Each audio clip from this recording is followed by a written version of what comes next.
Bonsoir à tous, bonsoir Général. Bonsoir. Vous êtes donc le général Bruno Barat, vous êtes le commandant du combat futur. Alors ce combat futur, ce commandement a été créé en 2023 et l'objectif, si je ne me trompe pas, vous m'arrêtez, c'est de devenir le grand référent de l'innovation capacitaire et doctrinale au profit de l'armée de terre. Alors ce commandement, il incarne la volonté de rapprocher de la recherche et développement les réalités opérationnelles. Et ses missions, c'est 4 mots: prospective, innovation, doctrine et retour d'expérience. Alors, Général, on est maintenant plus de 4 ans après le début de la guerre en Ukraine et il fait guère de doute que finalement les Français, à commencer par le Parlement, ont bien compris qu'il fallait qu'on se réarme ou qu'on étoffe un peu certains armements et vite. Alors quelles sont un peu les grandes tendances sur lesquelles vous, au CCF, vous planchez en ce moment? Est-ce que, finalement, de quoi l'armée de terre a besoin prioritairement ? Alors l'armée de terre a plusieurs besoins, notamment pour rentrer sur le champ de bataille déjà actuel, où on voit qu'il faut redensifier ces feux dans la profondeur, puisqu'on voit avec le théâtre ukrainien finalement qu'il y a une forme de transparence du champ de bataille qui s'est installée avec une multiplication des capteurs. Et quand on parle de feu dans la profondeur, il faudrait qu'on aille à combien de kilomètres? C'est plutôt la frange des 150 km jusqu'à 500 km, où on voit que justement face à la transparence du champ de bataille, les plots logistiques et les plots de l'adversaire sont de plus en plus loin dans le dispositif. Et donc il y a une sorte d'élargissement du champ de bataille qu'il faut prendre en compte. Cette transparence, il faut également pouvoir l'acquérir, et donc il faut avoir aujourd'hui des outils de guerre électronique, des outils de renseignement qui sont plus puissants, et également il faut densifier notre logistique parce que après de longues années où on avait plutôt fait de la contre-insurrection, on voit qu'on a été à un niveau un petit peu bas au niveau de la logistique. Il faut reconstituer nos capacités.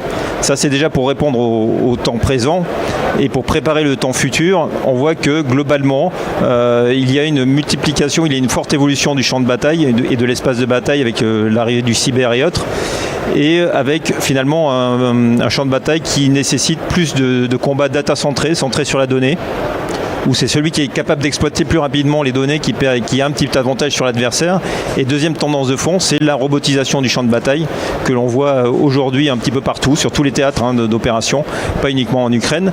Et donc là, il faut prendre un virage assez sérieux finalement sur une robotisation qui va pendant quelques années chevaucher la mécanisation qu'on a connue au XXe siècle.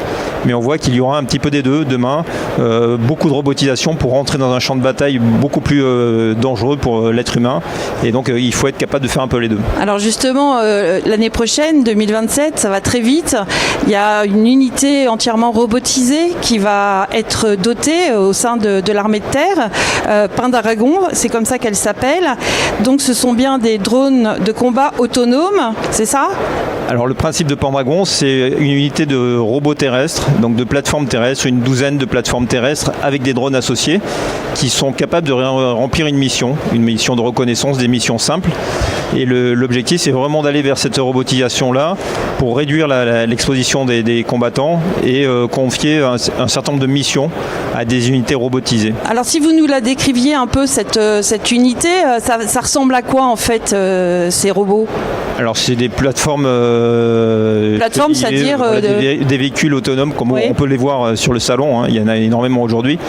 Et donc c'est soit chenillé, soit à roues, mais capable de transporter et de remplir des missions différentes. C'est-à-dire qu'il y aura des plateformes qui feront de la lutte anti-drone, qui protégeront l'ensemble de l'unité, qui feront de l'autodéfense de l'unité, des plateformes qui transporteront des drones qui iront faire de la reconnaissance pour aller chercher les objectifs dans la profondeur, et les désigner pour les plateformes qui transportent des munitions qui iront frapper les objectifs. Voilà.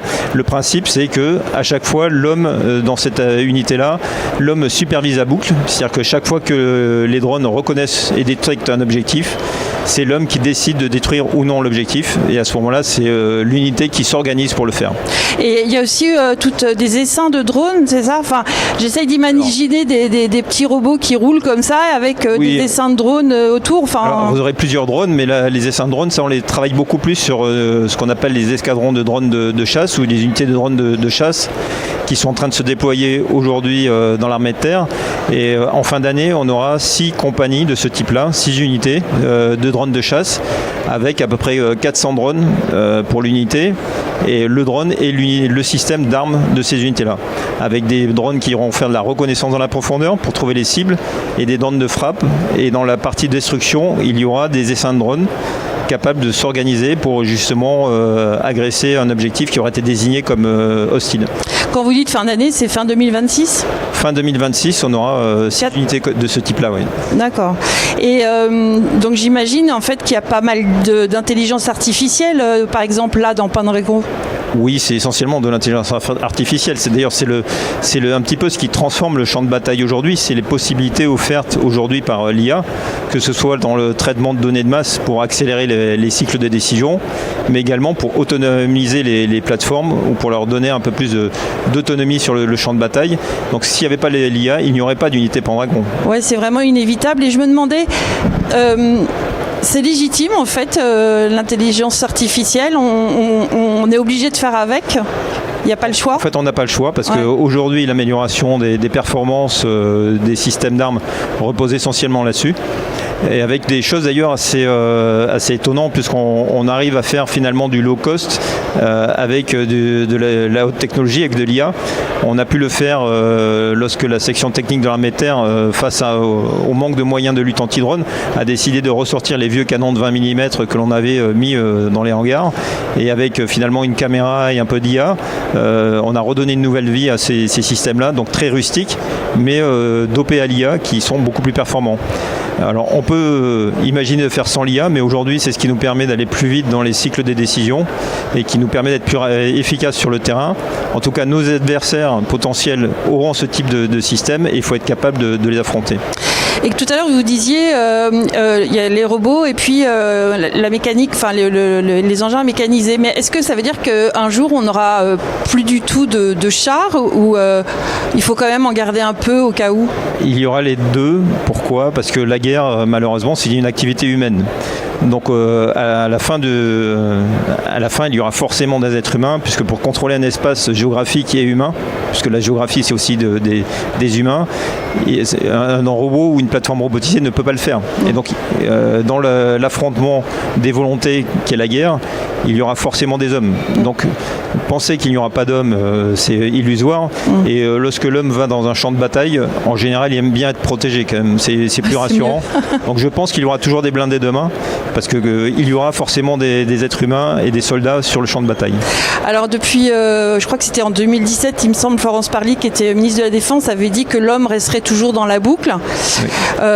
Bon, Pendragon, il y a toujours un homme dans la boucle, mais enfin on voit que sur le terrain, a priori, les robots, ils sont tout seuls. Oui. C'est ce mantra, l'homme dans la boucle, d'autres pays, on a vu les États-Unis avec le Venezuela ou à Gaza ou au Proche-Orient, enfin il y a des États qui s'assoient dessus. Nous, il faut vraiment qu'on garde ça dans le futur. Oui, c'est-à-dire que la position est très claire chez nous, c'est qu'on reste responsable de la mission que l'on confie au système. C'est-à-dire que l'homme doit superviser la boucle et doit être responsable de la mission qu'il va confier au système d'armes. On voit très bien que dans les systèmes défensifs, par exemple, l'homme est un frein. Si on prend de la défense antiaérienne face à une vague de saturation de drones, type Shahed, tel qu'on le voit au Proche et au Moyen-Orient ou autre, finalement, la prise de décision pour engager l'armement face à ce type de menace, l'homme finalement serait système un frein. Et d'ailleurs, on voit bien que sur certains systèmes israéliens d'hommes de fer, l'homme n'est pas dans la boucle. Le système est en défense automatique et on serait finalement un élément perturbateur. On serait pas assez rapide pour prendre la décision, pour traiter les menaces. Maintenant, sur les autres types de conflits, les engagements de plateformes robotisées, là, il faut que l'homme supervise parce pour l'instant, il est illusoire. En tout cas, je pense qu'il le sera toujours. L'intelligence artificielle n'est pas capable de comprendre l'intentionnalité d'un être humain. Et donc lorsque vous avez une plateforme robotisée qui se retrouve face à un être humain qui est en train de se rendre, donc il y a une arme dans la main, aujourd'hui l'IA ne fait pas la différence entre l'individu qui est en train de se rendre et celui qui est en train de vouloir l'agresser. Donc on voit bien que cette intentionnalité que seul l'être humain est capable de comprendre restera, et donc forcément l'homme doit superviser la boucle. Vous avez commencé à travailler main dans la main avec des industriels pour justement accoucher entre guillemets très vite de Pendragon pour l'année prochaine. C'est compliqué ou c'est facile de bosser comme ça en tandem? C'est assez simple à partir du moment où les règles sont claires. C'est-à-dire que les règles sur Pendragon étaient très, très claires. Et aujourd'hui, il y a énormément d'entreprises qui travaillent directement avec les opérationnels. Donc l'armée de terre, pour un petit peu organiser en innovation, a créé ce qu'on appelle les pôles exploratoires. C'est-à-dire que dans toute la France, il y a des brigades, des commandements qui sont responsables d'un thème. Par exemple, la bataille dans la très basse couche pour la 11e brigade parachutiste, le combat amphibie pour la 9e brigade d'infanterie de marine. Et donc ce sont des points de contact privilégiés pour les industriels qui veulent tester du matériel et finalement également aller plus vite sur le développement de leur matériel, parce que lorsqu'ils testent du matériel sur le terrain, forcément ils engrangent de l'expérience, ils engrangent de la donnée, et ça leur permet aussi d'aller plus vite. Malheureusement, on est obligé de s'arrêter là, mais j'aurais encore plein de questions à vous poser, Général, donc il faudra que vous reveniez. Pour une deuxième session. Voilà. Merci beaucoup et bonsoir à tous. Merci à vous.